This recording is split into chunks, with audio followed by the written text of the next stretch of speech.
Baik, saya akan menjelaskan tentang pengertian manajemen. Manajemen adalah suatu seni atau prinsip yang berkaitan dengan perorganisasian seperti menyusun perencanaan, membangun organisasi dan perorganisasiannya, pergerakan serta pengendalian atau pengawasan. Manajemen merupakan suatu proses yang sistematis dalam perorganisasian sehingga dapat dilakukan pengendalian dan pengawasan untuk mencapai tujuan tertentu. Kata manajemen berasal dari bahasa Inggris yakni manage yang memiliki arti mengatur, merencanakan, mengelola. Secara etimologis, manajemen merupakan seni untuk melaksanakan dan mengatur. Hal tersebut yang mendasari manajemen sebagai seni mengelola dan mengatur agar tersusun secara rapi. Istilah manajemen tersebut biasanya diidentik dengan dunia bisnis dan perkantoran. Manajemen sangat dibutuhkan agar tujuan pribadi atau organisasi bisa tercapai. Jadi manajemen adalah suatu proses pengelolaan atau pemanfaatan sumber daya manusia untuk mencapai suatu tujuan baik secara efektif maupun efisien. Di dalam manajemen ada tingkatan-tingkatan yang perlu kita ketahui.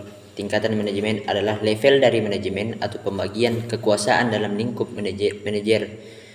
Tingkatan ini dibagi menjadi 3, yaitu manajemen puncak atau top manajemen, manajemen menengah atau middle manajemen, dan lower manajemen. Yang pertama itu manajemen puncak atau top manajemen. Tingkatan yang pertama dan menduduki level paling atas adalah manajemen puncak atau top manajemen. Dalam tingkatan ini, top manajemen masuk ke dudukan paling tertinggi sehingga mengawasi semua manajer yang ada di bawahnya. Ada berbagai jabatan yang menduduki posisi ini, diantaranya adalah CFO, COO, CEO, Presdir, dan berbagai posisi eksekutif lain. Terus yang kedua yaitu manajemen menengah atau middle management. Tingkatan yang kedua ini adalah level yang berada di bawah top manajemen dan di atas lower manajemen. Middle manajemen bertanggung jawab kepada top manajemen karena posisinya ditunjuk langsung oleh puncak manajemen ini. Di tingkat ini, manajemen tengah diberi wewenang untuk memantau manajemen yang di bawahnya. Contoh jabatan yang termasuk dalam manajemen menengah adalah kepala departemen, junior eksekutif, sampai dengan manajer cabang. Terus yang ketiga yaitu lower management. Tingkatan manajemen terakhir atau level terendah adalah lower management. Tingkatan ini memiliki kekuasaan yang paling rendah jika dibandingkan dengan manajemen lainnya. Tanggung jawabnya adalah menjaga kinerja dari seluruh tim di bidang operasional. Di dalam manajemen ada juga unsur-unsur yang harus kita ketahui di dalam manajemen. Yang pertama itu man atau manusia. Sebelum berwirausaha perlu mempersiapkan man atau manusia atau dalam sebutan usaha yaitu sumber daya manusia atau SDM.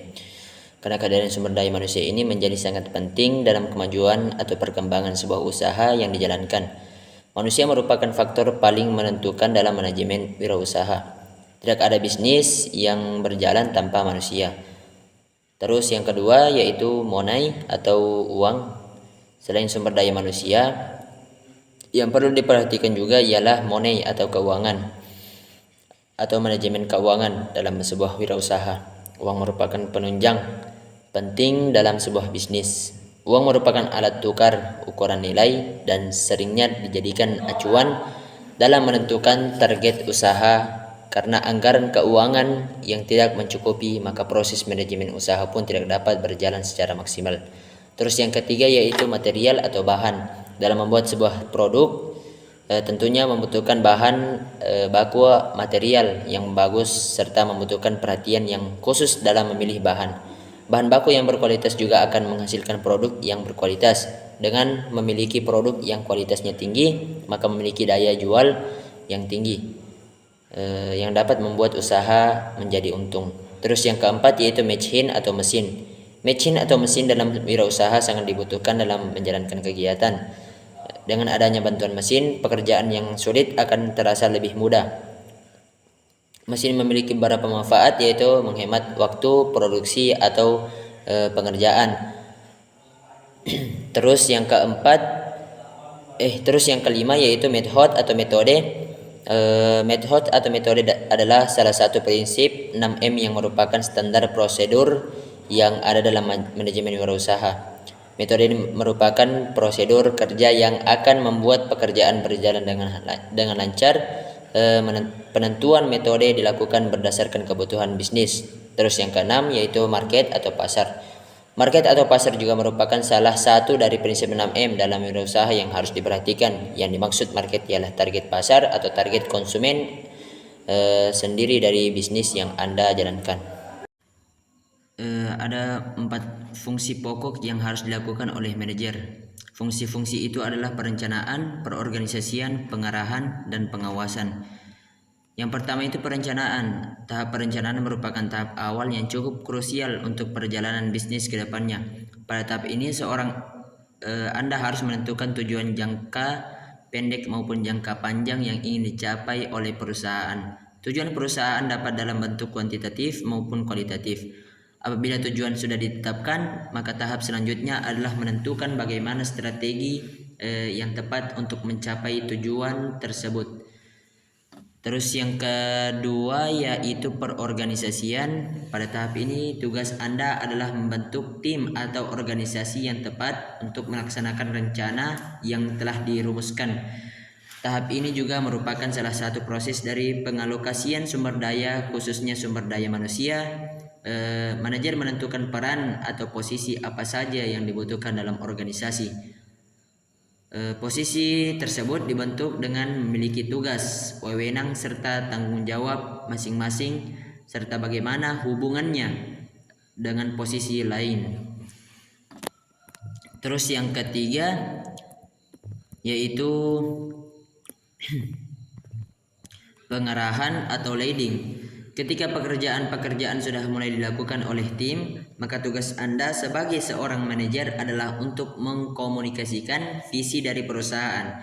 Visi dapat diartikan sebagai pandangan yang jauh tentang akan terjadi seperti apa perusahaan di masa depan. Terus yang keempat yaitu controlling atau pengawasan. Tahap pengawasan ini adalah tahap di mana Anda mulai mengevaluasi bagaimana kinerja tim dalam mencapai tujuan serta target yang telah ditentukan di awal. Apakah pekerjaan sudah dilakukan dengan benar? Apakah indikator keberhasilan sudah tercapai? Apakah misi sosial sudah terselesaikan? Apakah ditemukan kendala dalam pelaksanaan? Jika iya, maka bagaimana solusi yang dapat dilakukan untuk menyelesaikan masalah tersebut? Mungkin hanya itu yang sempat saya sampaikan. Bila ada salahnya itu datangnya dari saya sebagai manusia yang tak luput dari kesalahan. Wabillahi taufiq wassalamualaikum warahmatullahi wabarakatuh.